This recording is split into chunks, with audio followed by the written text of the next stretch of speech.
Juan capítulo 5, versículo 19 al 29 vamos a estar estudiando el día de hoy. Si usted vio el mensaje que yo envié ayer al grupo de la iglesia, también hermano Ricardo subió ahí algunas fotos a las redes sociales.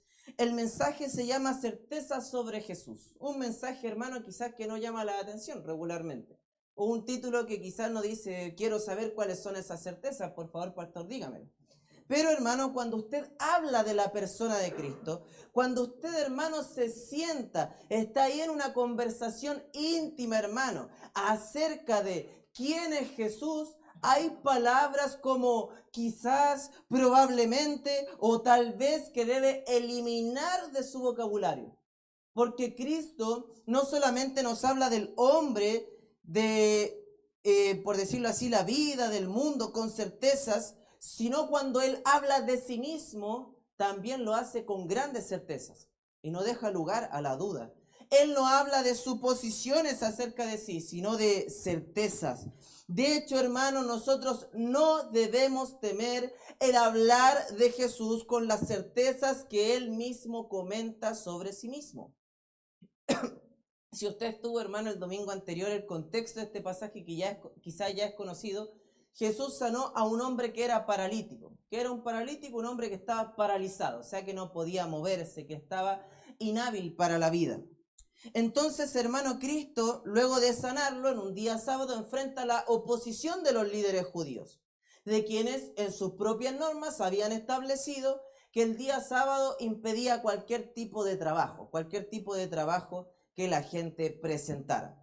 Entonces ellos estaban contra el Señor Jesús por esto. Entonces, lo que argumenta Jesús en el versículo 17 que vimos la semana anterior, Él dice, mi Padre hasta ahora trabaja y yo trabajo. O sea, lo que Él está diciendo, yo soy hijo de Dios, no hijo de Dios al nivel que nosotros somos, sino el hijo de Dios como título mesiánico, como título divino, como título del ungido, como título del Cristo, y Él está hablando de esto. Ahora, hermano, lo que sí nos lleva a preguntarnos, luego de eso el Señor aquí nos habla e hice un bosquejo algo sencillo del pasaje en Juan 5, versículo 19 al 29. Si usted se da cuenta en Juan 5, 19, las palabras que están en rojo, si quizás su Biblia tiene las palabras de Jesús en rojo, empiezan con un desierto, desierto te digo. Entonces, en este pasaje habían 3 declaraciones de ese estilo, las cuales yo tomé como certezas del Señor Jesús sobre sí mismo, y con las cuales bosquejé este pasaje. ¿Cuál es ese primer desierto? ¿Cuál es esa primera certeza? ¿Cuál es esa primera verdad indiscutible que tenemos que tener, que debemos creer, que debemos tener, que debemos predicar, que debemos, hermano, afianzar en nuestro corazón acerca de quién es Cristo? Es que Él es Dios. Dese cuenta, hermano, de lo que yo le estoy comentando. Versículo 19 al 23. Lea ahí conmigo. Dice, respondió entonces Jesús y les dijo, estamos en Juan 5, 19. De cierto os digo, no puede el Hijo hacer nada por sí mismo, sino lo que ve hacer al Padre. Porque todo lo que el Padre hace, también lo hace el Hijo igualmente. Porque el Padre ama al Hijo y le muestra todas las cosas que Él hace, y mayores obras que ésta le mostrará, de modo que vosotros os maravilléis. Porque como el Padre levanta a los muertos y les da vida, así también el Hijo a los que quiere da vida. Porque el Padre a nadie juzga, sino que todo el juicio dio al Hijo, para que todos honren al Hijo como honran al Padre. El que no honra al Hijo, no honra al Padre que le envió. En el versículo 19, Jesús habla, hermano, de que lo que Él ha visto hacer al Padre, eso Él está haciendo. Ahora, hermano, ¿es Jesús alguien que en la Trinidad misma, como nosotros sabemos, Dios Padre, Dios Hijo y Dios Espíritu Santo, en esa eternidad, hermano, era el Hijo alguien que estaba aprendiendo cosas del Padre? Quizás sería algo ilógico pensarlo de esa forma, pensando en que cada uno de ellos es Dios completamente en la deidad, como dice la palabra y afirma la Trinidad. Pero para entender una declaración como esta es necesario entrar un poco en el contexto de aquellos años. Era muy común, hermano, en la cultura de Oriente de aquellos años, darle importancia a los secretos del oficio entre los artesanos. Por ejemplo, el orfebre tenía sus, obviamente, secretos para trabajar. El que trabajaba el vidrio, el que tenía géneros, etc. todos guardaban con celo sus secretos en cuanto al trabajo de su arte y su técnica. Tiene que usted pensar, hermano, que era una época muy anterior, pero nada que ver posterior, muy anterior a lo que sería la revolución industrial. La gente valoraba mucho el trabajo que hacía cada persona. Por lo tanto, hermano, los artesanos y cualquier trabajo que la gente realizara eran mayoritariamente secretos de familia, que pasaban de generación en generación. De hecho, si la familia tenía un aprendiz que no fuese parte de la familia, podía tomar años incluso sirviendo con lealtad si solo la familia se sentaba a considerar si merecía aprender los secretos de la familia para trabajar por temor a que abriese un nuevo negocio que compitiera con la empresa familiar. Lo que está diciendo Jesús es que el hijo trabajaba con su padre. Él desde pequeño observaba lo que sus padres hacían, lo que su familia hacía, los componentes con los que trabajaban, la forma de trabajo, y quizás él añadía cosas especiales al trabajo.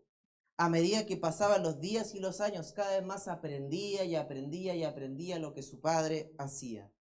Por eso la declaración de Jesús cuando dice: no puede el Hijo, en el versículo 19, hacer nada por sí mismo, sino lo que ve hacer al Padre, está haciendo una referencia a la cultura.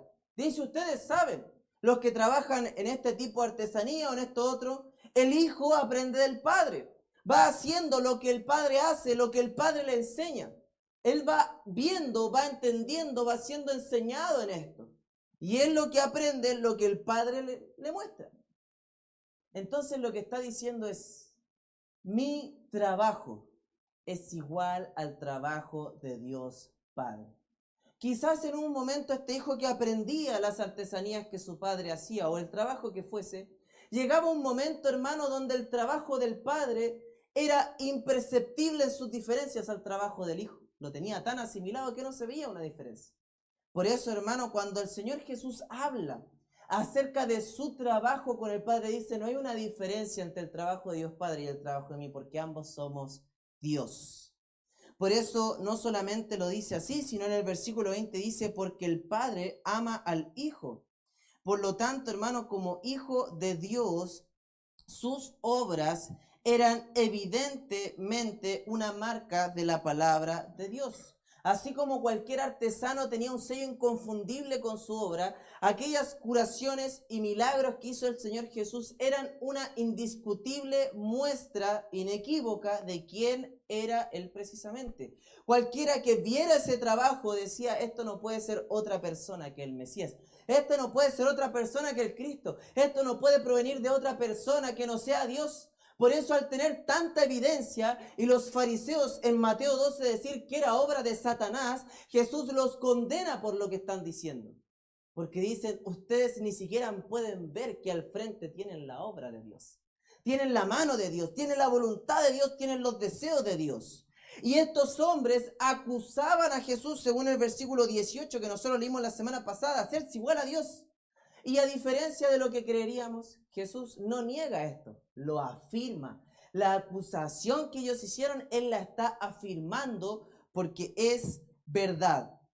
Si hoy día algún hombre hiciera esta clase de afirmaciones al afirmar que Él es Dios, concluiríamos que o está bromeando, o está mintiendo, o está perturbado mentalmente.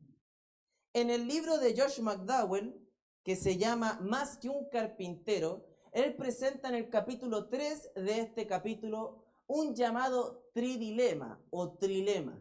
Dice que las declaraciones que Jesús hizo estando aquí en la tierra solamente pueden pertenecer a tres tipos de hombres. Dice, lo que Jesús dijo es tan pero tan autoritativo, es tan pero tan determinante que él o es el Mesías, dice, o es un loco o es un mentiroso, porque no hay otra opción. Si él dijo tales declaraciones y no fuera Dios, nos queda una de eso, o era un mentiroso o era un loco, o lo hacía a diestra o lo hacía sin saber. Pero Jesús no era ni un mentiroso ni un loco, sino que era Cristo. No nos queda, hermano, un punto intermedio para decir que Jesús fue un buen hombre, un buen profeta. Porque sus declaraciones, hermano, o le hacen Dios o no le hacen. Y si no le hacen Dios, entonces nos quedan dos cosas. O era un mentiroso, un falso maestro, un hipócrita, un anatema, o era un loco, era un hombre perturbado mentalmente. Cosa que obviamente sabemos que no era así. Jesús no estaba loco, su evidencia está. No era un mentiroso, tampoco lo era, porque ¿cómo se explica que gente estuviera dispuesta a morir por un loco o un mentiroso? Ahora, hermano, quizás usted está escuchando este mensaje y se pregunta y dice, yo estoy 100% de acuerdo con lo que está predicando el pastor. Lo veo aquí en la palabra, yo sé que Jesús es Dios. Pero quizá usted dice ahora, yo no sé qué valor tiene esto para mi vida. O sea, digo, sí, lo sé, yo creo en Cristo, que Él es Dios. Perfecto. Pero ¿eso tiene alguna importancia en el día a día? Por supuesto que sí, hermano. Porque el Señor dice en 1 Juan 4 que debemos, hermano, probar los espíritus. No todo espíritu dice que habla de la fe o habla de Cristo, de Dios, es verdaderamente e inherentemente cristiano. ¿Qué quiero decir con esto, hermano? Que mucho de la mal llamada fe hoy en día tiene poco de fe. Los muchos llamados cristianos tienen poco de Cristo. Y dice que a todo aquel que rechace que Jesús es Dios, es verdaderamente alguien que dice la Escritura que ni siquiera merece entrar a nuestro hogar. No dice que una persona sin Cristo no merece entrar a nuestro hogar, no dice eso. Sino una persona que sabiendo rehúsa creer que Jesús es el Hijo de Dios y hace otra imagen de él, predicando una falsa doctrina. Ahora, hermano, ¿por qué digo esto? Porque los cristianos pecamos a veces de hablar de misericordia o gracia con ciertos temas. Déjeme explicar lo que digo con esto. Personas dicen, bueno, está bien, mientras digamos que somos cristianos, mientras la gente vive una vida tranquila, está todo bien. Y eso no es así, hermano. Porque la gente que vive una vida tranquila, sin poner su fe en Cristo, va camino al infierno. Tranquilamente, pero camino al infierno. La gente que hoy día, hermano, va a un lugar de adoración, digámoslo así, y escucha un mensaje, pero no está Cristo presentado, está escuchando a un Cristo, que bíblicamente hablando, está escuchando a un Cristo que no es el Cristo que debe ser adorado. Es un falso Cristo. Muchas personas hoy en día dicen creer en Cristo como Salvador, pero no creen que es Dios. Y si Cristo no es Dios, entonces no tiene poder para salvarnos. Es una contradicción de términos. Voy a ponerle un ejemplo más práctico.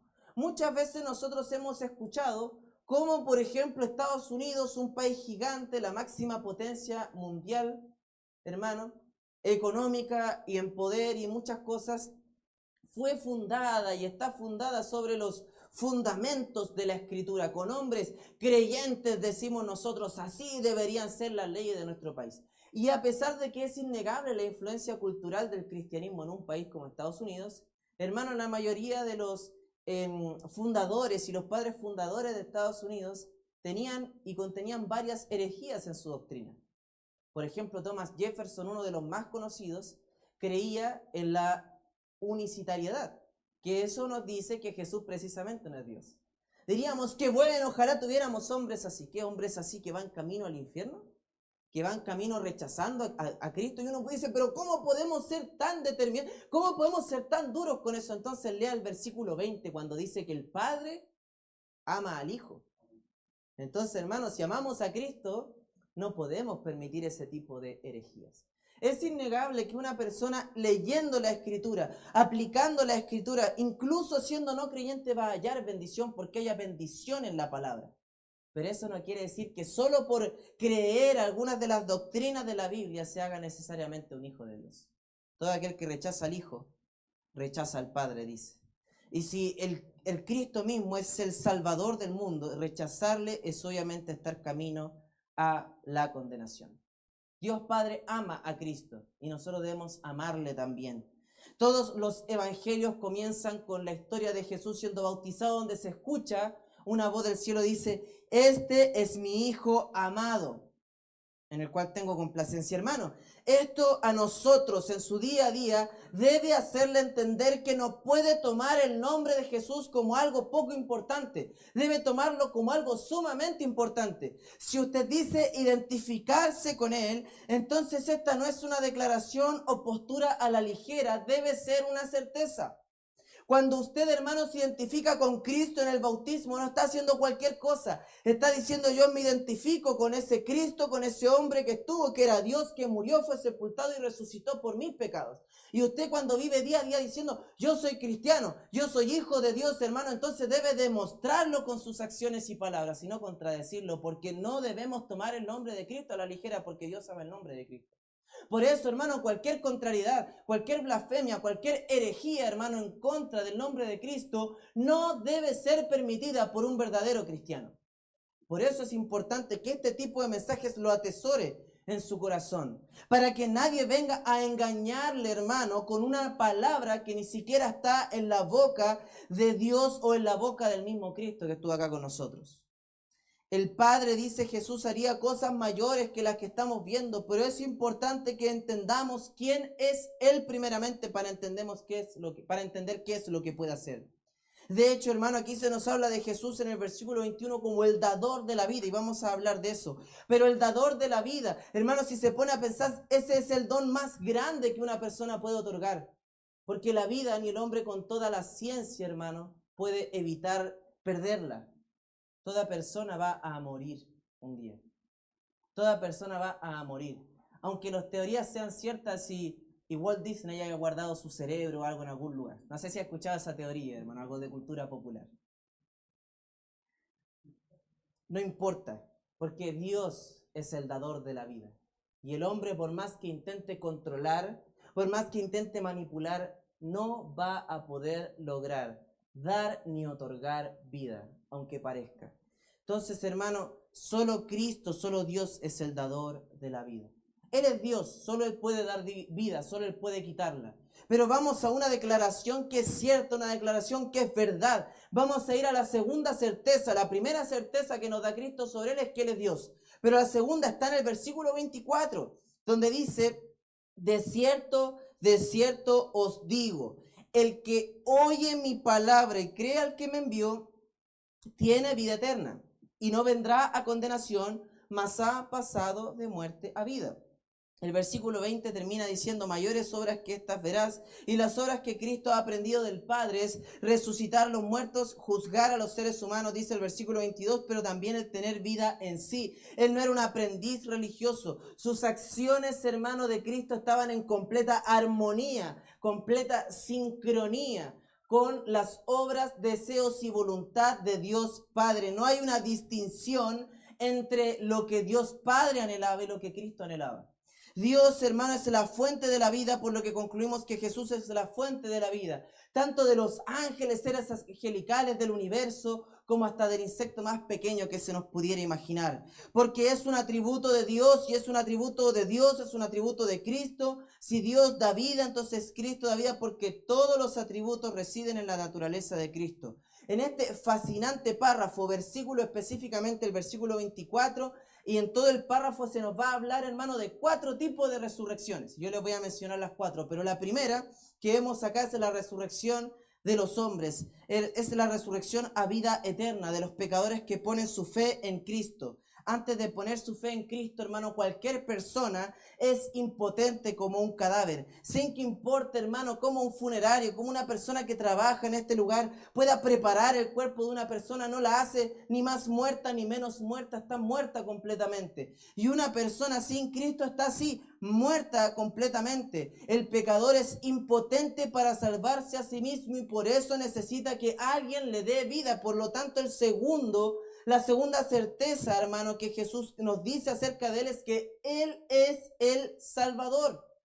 ¿Cómo son levantados los pecadores de entre los muertos? Pudiéramos preguntarnos. Bueno, el versículo 24 lo aclara. Dice Jesús, el que oye mi palabra y cree al que me envió, dice, tiene vida eterna. Jesús sanó al paralítico en Juan 5:8, hermano, por medio de su palabra. Le dijo, toma tu lecho y anda. Él debía creer que eso era verdad y lo hizo y fue salvo. Pero mayores cosas que esa vamos a ver. ¿Y cuál es la salvación de un hombre, de una persona en la eternidad? Esa persona, hermano, que fue sanada, ese paralítico, pudo haber sido sanado. El Señor le pudo haber dicho, toma tu lecho y anda. Él pudo haber caminado y haber sido arrollado, hermano, por una estampida de camellos, no sé, de dromedarios, lo que fuese que había en aquel tiempo, hermano. No verifiqué la fuente histórica, pero no creo estar tan lejos. Pero, hermano, y volver a ser paralítico. Quizás nosotros pudiéramos orar por una sanidad. Señor, sana este dolor que tengo, este dolor, y en un momento más estar sufriendo otra cosa o algo similar. Pero cuando una persona es salva de la vida eterna, perdón, es salva de su pecado y la condenación eterna por Cristo, dice, tiene vida eterna. Nadie se la va a quitar porque es Dios quien la da, el dador de vida, por medio de Cristo. Por eso, hermanos, la palabra de Dios y ver la salvación de una persona es el acto milagroso más grande que usted va a poder presenciar en la vida. Y si usted no cree que es el acto más grande que va a poder presenciar en la vida, entonces hay un problema, porque no está viendo la certeza que Cristo nos da acá. Algo que debemos saber es que la palabra de Dios es viva y eficaz, dice Hebreos 4:12. Él puede levantar a los pecadores de la muerte espiritual. Y la vida eterna quiere decir que nunca vamos a poder morir de nuevo espiritualmente, ni iremos a juicio. Dice Romanos 8:1 que ninguna condenación hay para los que están en Cristo Jesús. De hecho, si usted me acompaña un poco a Juan capítulo 12, unas cuantas páginas más ahí de Juan 5, ¿dónde estamos? En Juan capítulo 12, el versículo 48, dice aquí la palabra del Señor: el que me rechaza y no recibe mis palabras, tiene quien le juzgue. La palabra que he hablado, ella le juzgará en el día posterior. Hermano, se da cuenta que todo se resume en si la gente ha escuchado la palabra de Dios y le ha recibido, o ha rechazado la palabra de Dios. Y aquellos que rechazan la palabra de Dios serán condenados por rechazar esa misma palabra. Porque Dios, hermano, no les está condenando porque precisamente le rechazan. Si le rechazan, ya están condenados por su pecado. El punto es, hermano, si nosotros creemos profundamente en la salvación que Dios nos da, y si creemos y estamos afirmados y decimos con certeza, Dios me ha salvado porque yo escuché la palabra de Cristo, escuché el Evangelio y soy salvo, pregúntese hoy en día cuánto está escuchando en su día a día la palabra del Señor. El hombre que oye la palabra de Cristo y cree que Dios, el Padre, le envió para salvar a los pecadores, dice que tiene vida eterna. Ese oír, hermano, que dice aquí el versículo 24, es mucho más que simplemente escuchar. Es oír como un humilde alumno, es oír como un discípulo obediente, es oír con fe y amor, es oír con un corazón dispuesto a hacer la voluntad de Cristo. Es el oír lo que me ha salvado para que me sane día a día para ir camino a la presencia de Cristo. Nosotros debemos oír a Cristo. Usted debe oírle diariamente, someter su corazón, hermano, a la enseñanza de la palabra, sentarse día a día humildemente ante los pies de Cristo diciendo: Señor, enséñame tus estatutos, Señor, ayúdame. Debe entrar en la escuela del arrepentimiento y convertirse en un alumno de la voz de Dios por medio de su palabra y seguirle camino al cielo. Hasta que usted no llegue a conocer esto, hermano, no experimentará verdadera vida espiritual. Simplemente una religión cultural. Algo simplemente, hermano, que se acaba. Algo simplemente, hermano, superficial. Pero no va a experimentar cambios profundos si no se sienta realmente a escuchar las palabras de Dios. Decimos, sí, tengo vida eterna, estoy seguro. Dice el que oye mi palabra, dice el Señor, pero el oír, hermano, es un tiempo presente y es continuo. El que oye siempre suena igual. No dice el que oyó, o dice el que escuchó en un tiempo pasado. El que oye mi palabra. Porque aquel que escuchó la palabra del Señor para salvación, anhela escucharla día a día. En estos versículos vemos grandes privilegios, o en este simple versículo de todo lo que dijo el Señor Jesús. Una persona que ha puesto su fe en Cristo es una persona que disfruta salvación no en el futuro, sino en el presente. Dice que la persona tiene vida eterna, porque ninguno de nosotros tiene el día a día asegurado. Si usted muere hoy día, hermano, y ha puesto su fe en Cristo, tiene vida eterna, irá al cielo con el Señor. Pero, hermano, usted se encuentra en una posición donde no va a venir condenación a su vida. Nadie le puede condenar. Dice, hermano, la palabra en Romanos 8, ¿quién acusará a los hijos de Dios? ¿Quién lo hará? Aunque el enemigo lo intenta, diablo significa precisamente eso, acusador. Pero no hay ninguna acusación que se pueda hacer a un hijo de Dios como usted, porque Cristo pagó el precio completo por sus pecados. Por eso el que cree en Él ha pasado de muerte a vida. Nadie le puede acusar de estar muerto, porque Dios es quien le ha dado vida. Él es el dador de vida por medio de Cristo. Muchos subestiman, y podemos caer en el error de subestimar, hermano, lo que son los privilegios de un verdadero cristiano. Puede ser por varias razones, pero yo creo que principalmente, hermano, a causa de un mediocre conocimiento de la Escritura. Muchos tienen poca idea de los tesoros espirituales que hay para un creyente. Muchos de los llamados cristianos hoy no conocen a Cristo, muchos de los llamados bíblicos no conocen la Biblia, y así la lista sigue, hermano. Usted no sea uno de esos. Estos tesoros que se presentan aquí están para mirarlos, admirarlos. Y ese tesoro que usted tiene, hermano, es lo presente de su salvación. Usted, hermano, no necesita morir para vivir en el cielo.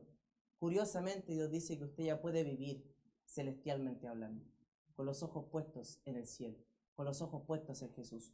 Usted ya puede experimentar la vida celestial en su familia. Usted ya puede experimentar la vida celestial en su día a día. Pero no lo haremos, hermano, lejos de la palabra. No lo vamos a hacer lejos de la iglesia, hermano. No lo vamos a lograr. ¿Por qué? Porque es por medio de Cristo, de escuchar su palabra, de oírle a Él, que usted va a experimentar ese cielo, pero aún en la tierra. Otro tesoro que usted puede encontrar, hermano, es que un cristiano tiene un cambio absoluto en su relación con Dios. Ya no está muerto, sino que como sentenciado a morir, con un corazón muerto, usted está vivo para Dios. El hermano Germán leyó un versículo que yo quería leer, que es 2 Corintios 5:17, donde dice que de modo que si alguno está en Cristo, nueva criatura es, hermano. ¿Por qué quisiéramos vivir como una criatura mundana? ¿Por qué quisiéramos vivir en el pecado? ¿Por qué quisiéramos revolcarnos en el pecado? ¿Por qué quisiéramos vivir con una mente terrenal si usted es nueva criatura? Si está en Cristo. Las cosas viejas pasaron, todas son hechas nuevas. Debe vivir en esas cosas nuevas. Debe vivir, hermano, en esa vida nueva. Cambie, hermano, su forma de pensar. Quizás usted dice, a mí me falta paz. Bueno, le falta acercarse al príncipe de paz. Quizás a usted le falta perdón en su vida y vive con rencor. Bueno, le falta acercarse a Cristo, que es perdonador. Quizás usted dice, me falta amor en mi vida. Bueno, se ha alejado de Dios, que es amor. Quizás usted dice, me falta dirección. Bueno, se ha alejado de la voluntad de Dios, hermano. Quizás las respuestas, hermano, a sus preguntas y a sus inquietudes y a sus fallas y errores están en que se ha alejado de la palabra de Dios. Se deja gobernar por otras cosas que precisamente Cristo dice que no nos dejemos gobernar. Porque Cristo no solamente debe ser nuestro Salvador, sino también nuestro Señor. Dice que aquel que confiesa con su boca que Jesús es el Señor y cree en su corazón, dice que es salvo. Pero Jesús debe ser su Señor, porque si no, hermano, vea lo que dice el versículo 25 en adelante. Dice, de cierto digo, la tercera certeza, viene la hora, y ahora es cuando los muertos oirán la voz del Hijo de Dios, y los que oyeren vivirán. Porque como el Padre tiene vida en sí mismo, así también ha dado al Hijo tener vida en sí mismo. Y también le dio autoridad de hacer juicio por cuanto es el Hijo del Hombre. No os maravilléis de esto, porque vendrá hora cuando todos los que están en los sepulcros oirán su voz. Y los que hicieron lo bueno saldrán a resurrección de vida, más lo que hicieron lo malo a resurrección de condenación. Bueno, en el tercer lugar, hermano, y último punto, el primero nos dice que Jesús es Dios. Si creemos eso, hermano, y vamos camino a entender el Evangelio, vamos a creer que Jesús es Salvador, y eso nos lleva a la salvación. Pero una tercera cosa, hermano, debemos saber que también Jesús es juez. Y si Él es juez, va a juzgar. Y la pregunta es, ¿a quién va a juzgar? Él dice, viene la hora, o sea, no ha llegado. Cuando todos en los sepulcros van a escuchar su voz, dice, y los que le oyeren vivirán. Nuestro Señor tiene en mente la resurrección y la vivificación de las almas. Pero así como afirma Jesús ser uno con el Padre, afirma también tener el juicio del Padre. Para los judíos ortodoxos, conservadores tradicionales, solamente Dios era el juez de toda la tierra. Así lo dice él y se presenta en Génesis 18:25. Nadie se atrevió a decir que era juez como Dios lo era, pero Jesús sí lo hizo. Era su derecho divino. a juzgar sobre el hombre. Todo poder y autoridad fue puesta sobre Cristo. Él es el rey y juez de la humanidad. Un día dice, hermano, que toda rodilla se doblará ante él. Por lo tanto, el que en un tiempo fue despreciado y rechazado por el hombre, va a venir a juzgar a los hombres, hará juicio. En Romanos 2:16, permítame leer este pasaje. En Romanos 2:16, dice la palabra del Señor. En el día en que Dios juzgará por Jesucristo, dice, los secretos de los hombres, conforme a mi evangelio. Dice, hermano, que lo más profundo del corazón de los hombres va a ser juzgado por el Señor. Dice, conforme a mi evangelio, que es rechazar a Cristo o recibirle. Quizás haya personas ese día que se sorprendan, diga, yo siempre hice lo bien, y el Señor diga, habían secretos en tu corazón. Tú rechazabas a Cristo por esta razón. Y sean sorprendidos, malamente hablando, por supuesto. ¿Recuerda lo que le dije, que habían varias resurrecciones en este pasaje? Bueno, una segunda es mencionada por el Señor Jesús en el versículo 26. Habla de sí mismo. En Juan capítulo 10, hermano, si usted me acompaña ahí en el mismo libro de Juan, no salgamos de ahí. Juan 10, el versículo 17, dice, por eso me ama el Padre, porque yo pongo mi vida para volverla a tomar. Nadie me la quita, sino que yo de mí mismo la pongo. O sea que cuando Cristo fue a morir, Él dio su vida por nosotros. Luego dice, tengo poder para ponerla, y luego dice, tengo poder para volverla a tomar. Habla de su resurrección. Dice, este mandamiento recibí de mi Padre. Entonces el Señor Jesús tiene poder en sí mismo para morir y ser resucitado. Entonces, hermano, Él también tiene posición, vida, poder para dar vida a todos los que creen en Él. Eso es lo que habla en el versículo 28 y la primera parte del 29. Dice, algunos saldrán a resurrección de vida y otros a resurrección de condenación. La muerte no es el fin para el creyente, sino más bien cuando Dios salva a una persona, salva también su cuerpo entero. Esta resurrección de usted, hermano, cuando usted muere, el creyente no ha llegado al fin de su vida. Está comenzando ahora su vida en la eternidad, porque Cristo cuando venga nos va a resucitar para vida, vida eterna, para la verdadera vida, una cosa así está diciendo. Pero también hay una última resurrección que menciona aquí el pasaje. Más los que hicieron lo malo, dice, a resurrección de condenación. Esta resurrección incluye solo a los perdidos y tendrá lugar inmediatamente antes de que Jesucristo introduzca el cielo nuevo y la tierra nueva. Algo que vamos a ver en el libro de Apocalipsis. Pero vamos a ir para allá, hermano, en Apocalipsis capítulo 20. Apocalipsis capítulo 20. Quiero que vea conmigo lo que va a pasar al final de los tiempos.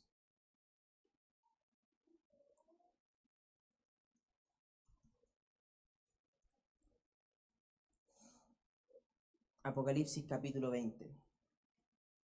Dice aquí la palabra del Señor.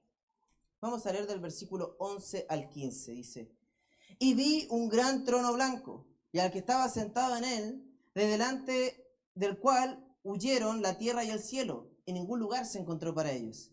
Y vi a los muertos grandes y pequeños, habla de posición, de pie ante Dios, y los libros fueron abiertos, y otro libro fue abierto, el cual es el libro de la vida. Y fueron juzgados los muertos por las cosas que estaban escritas en los libros según sus obras. Y el mar entregó los muertos que había en él, y la muerte y el Hades, y entregaron los muertos que había en ellos, y fueron juzgados cada uno según sus obras. Y la muerte y el Hades fueron lanzados al lago de fuego. Esta es la muerte segunda. Y el que no se halló inscrito en el libro de la vida fue lanzado al lago de fuego. Eso es lo que va a pasar, hermano, con todos aquellos que rechazan el nombre de Cristo Jesús. Por eso, hermano, cuando hablamos de la salvación de las personas, del evangelismo, es precisamente para que ellos eviten esto. Es para que más personas vengan a Cristo y no vayan a la condenación eterna. Por lo tanto, hermano, es triste, pero también es de alguna forma asombroso lo que va a pasar. Todos van a comparecer ante Jesús. El Padre le dio juicio, le da autoridad para ejercer juicio. Hoy Jesucristo es el Salvador del mundo. Pero un día Cristo será el juez. Y usted, hermano, tiene un ministerio muy importante al leer de un acontecimiento de semejante magnitud. donde nadie va a escapar de ese juicio a condenación. En el libro de Judas, vamos a ver el último libro antes de Apocalipsis, el que está antes precisamente del libro de Apocalipsis. Judas, en el único capítulo que contempla, el versículo 22 y 23 nos ayudan a nosotros enfocar nuestro ministerio. Dice el versículo 22, a algunos que dudan, convencedlos. A otros, dice el versículo 23, salvad, arrebatándoles del fuego, que leímos recién, del lago de fuego. Y de otros, tened misericordia con temor, aborreciendo aún la ropa contaminada por su carne. Usted, hermano, tiene un ministerio. Usted, hermano, tiene una responsabilidad. Usted no puede seguir, hermano, viviendo su vida cristiana creyendo que estas palabras no están en la Biblia y cortarlas y hacer como que no existen. Usted debe estar haciendo todo lo posible para que otras personas conozcan de Cristo. Debe estar orando, debe estar, hermano, predicando, debe estar hablando de Cristo, pero a veces, y no sé por qué, hermano, los creyentes no lo hacemos. Tiene que hacerlo, hermano. No hay opción. Tiene que hacerlo, hermano, porque ese es el ministerio que Dios le ha dado. Porque no tiene ningún sentido que usted permanezca en esta vida si la vida en el cielo va a ser mucho mejor. ¿Para qué permanecer aquí? Precisamente por aquellos que aún no tienen seguridad de esa vida mejor en el cielo. Su responsabilidad, hermano, es ante otros que están camino al infierno. Usted le es responsable a ellos porque usted tiene, hermano, un gran privilegio. Usted tiene un gran don. Usted tiene grandes bendiciones. Tiene grandes tesoros en la palabra. Pero los malgastamos, hermano. Quizás los dejamos, hermano, en la casa. Los dejamos ahí escondidos. Pero es necesario que usted salga, hermano. Es necesario que se incomode. Es necesario, hermano, que se inquiete. Es necesario que se canse en eso. Y debe hacerlo, hermano. Yo sé porque cuando hacemos evangelismo acá nos pasamos de las 10 personas últimamente. Yo agradezco a los hermanos que vienen acá. Quizás usted dice, podemos hacer evangelismo en cualquier lugar del mundo, en cualquier lugar de mi día a día, sí. Pero quizás precisamente venir ese día sabe que usted está diciendo, hermano, a mí lo que más me interesa es que personas escuchen el evangelio. Quizás yo quiero ir a la feria, sí quiero hacerlo. Quizás yo quiero descansar, quiero ir a hacer deporte, quizás yo quiero salir. Pero hoy día yo le digo no a mi carne y le digo sí a la vida espiritual a la que Dios me está llamando. Quizás no hay más poder en venir un sábado al mes, es un sábado, hermano, en la mañana. Pero quizás ese preciso día hay más poder porque usted está negando a su carne. Usted ablanda su corazón y dice, Señor, utilízame. Y ahí es donde usted va a ver el poder de su vida. Cuando se niega a sí mismo y es un verdadero discípulo de Cristo. Pero quizás, hermano, su falta, podemos decir, de empatía, de sentido de responsabilidad con otros que no conocen a Cristo, no viene precisamente, hermano, de alguien que ha vivido mucho tiempo en la fe, sino de alguien que ha endurecido su corazón, perdiendo su primer amor. Yo pensaba, hermano, hoy día en la mañana, cuando planchaba la camisa, que he usado mucho esta camisa últimamente, hermano, me gusta, parece, y la estaba planchando, hermano. Y yo decía, planchar la camisa, ¿cuánto va a durar planchada? Quizás la tarde, va a durar poco. Pero para eso, me dieron ganas, hermano, mientras planchaba y pensaba en el mensaje, planchaba mi camisa en decir, oye, me quedó tan bien planchada, ¿por qué no la dejo y la cuelgo aquí para que todos vean lo planchada que está mi camisa? Lo bien que la planché. Mire, hermano, le hice hasta una línea, mire. ¿De qué sirve, hermano, la prenda planchada si no la usa? ¿De qué sirve santificarse tanto si no sale, hermano, a ayudar, servir, predicar el evangelio? ¿De qué nos sirve que en la teoría sepamos mucho de la fe? Y debemos hacerlo, yo estaba hablando de eso. Pero si no vamos y lo compartimos con aquellos que no saben ni un poco del amor que Cristo tiene por ellos. Es importante que no olvide lo importante precisamente. Es menester que no olvide lo necesario. El Señor Jesús nos habla de aquellos que van a pasar a condenación eterna, para que no olvidemos el gran privilegio que tenemos, pero a la misma vez la gran responsabilidad. Concluyamos. Pregúntese, hermano. Hágase la siguiente pregunta.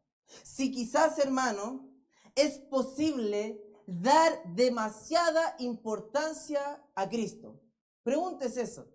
Quizás usted diga, yo le estoy dando demasiada importancia a Jesús. Es, hermano, una pregunta que puede responder con sí, quizás yo doy demasiada importancia a Jesús en mi vida. ¿Pudiéramos decir eso, hermano? ¿Pensar simplemente eso? Si alguna vez lo hemos pensado, debemos echar ese pensamiento, hermano, de nuestra vida. Tanto en nuestra naturaleza como en la naturaleza de Dios. Él quiere salvar al mundo, nosotros queremos vivir en comodidad. Él es digno de todo honor. Jamás, hermano, vamos a poder exaltar lo suficiente a Cristo. El que es uno con el Padre, el dador de vida, el Dios mismo en la carne, el Salvador, el Rey del mundo, el juez. Debemos saber, como dice Juan capítulo 5, en el versículo hermano 23, que aquel que no honra al Hijo, no honra al Padre que le envió. Si usted ama la salvación que Dios le ha dado, apoye todo su peso, toda su incomodidad, hermano, en Cristo y deje que Él le use. Si nos apoyamos de este modo en Cristo, jamás debemos temer. Cristo es la roca por los siglos y nos va a mantener firmes, hermano. Pero debe obedecerle, debe ser un verdadero discípulo de Cristo. Debe ser un verdadero hijo de Dios en práctica, en fe, en palabra. Usted como creyente tiene el privilegio, porque no lo merece, hermano, de que un día Dios le va a dar a usted su cuerpo glorificado, su cuerpo perfecto, su cuerpo completamente santo, una vida sin pecado en la eternidad, en el descanso eterno, como dice Hebreos 4, en el eterno reposo. Pero a los incrédulos les será dado un cuerpo de resurrección, pero no un cuerpo glorificado como el suyo, sino para ser juzgado y castigado por su pecado. Los cuerpos que fueron usados para ese pecado, para el pecado, permanecerán en él.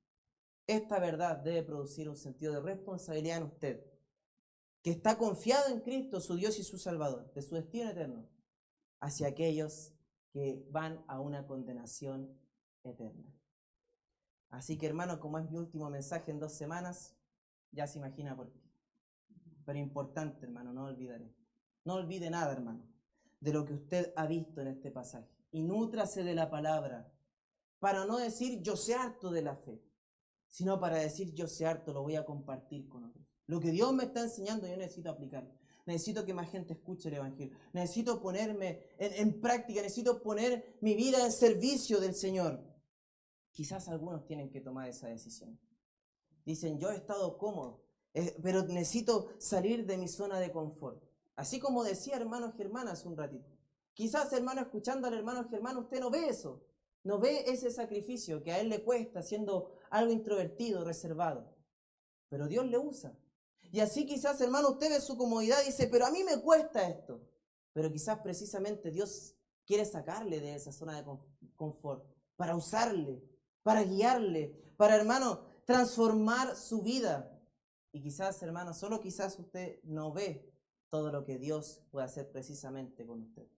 Todo lo que Dios puede usarle a usted para atraer a otros a los pies de Cristo. Así que vamos a tomar un tiempo para orar y descansar en estas certezas que hemos aprendido sobre el Señor Jesús. Oremos.